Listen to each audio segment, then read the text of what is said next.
This is Inside Indiana Business Radio for Wednesday, July 12th, 2023. I'm Gary Dick. South Bend, like many cities that have ridden the waves of industrial change, has a housing problem, and city leaders this year are seeking creative ways to close the gap.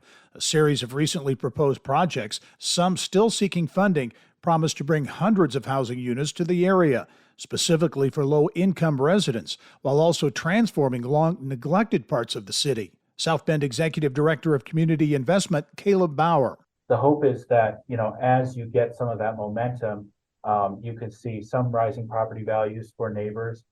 Certainly, we don't want to see them really spiking, but we want to see a gradual rise that could get us to the point that we're seeing market activity without any need for subsidy. That's the ultimate goal. A Dubois County farm will use a $15 million grant from the U.S. Department of Agriculture to expand its own climate-smart initiatives and help other farmers in southern Indiana and northern Kentucky adopt regenerative farming practices.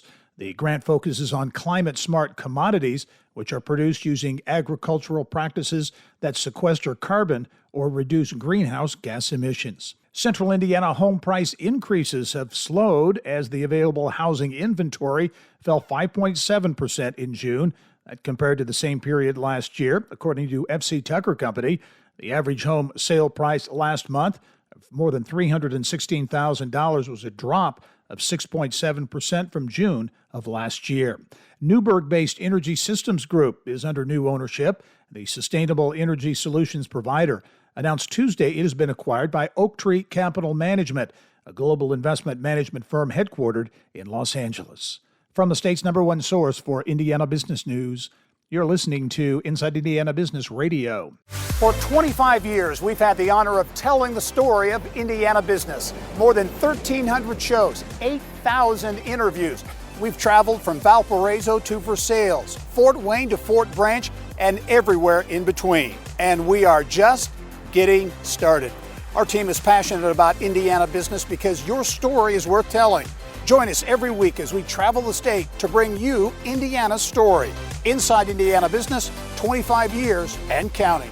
The Walmart Regional Distribution Center in Seymour is getting a major upgrade. The retail giant plans to invest $108 million in the facility and says that when complete, it will nearly double its shipping capacity. The investment will add automation technology that the company said will increase the speed with which merchandise gets sent to Walmart stores. It will also help retain the facility's 914 employees, according to the Jackson County Industrial Development Corporation. The $108 million is for the first phase of the project, which is slated to begin later this year and continue into 2024. Plans for the investment were announced during Monday's meeting of the Seymour City Council, and the council unanimously approved a 10-year tax abatement for the project, which JCIDC Executive Director Jim Plump said will save the company about $6 million over the abatement period.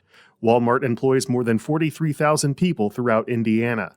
Alex Brown, Inside Indiana Business Radio. Washington, D.C.-based American Caldwell has released its annual Global University Visibility Ranking of 100 universities from around the world. It's based on categories including news mentions, public interest, and social media. Purdue is ranked number 10 on the list and is number 3 among U.S. public universities.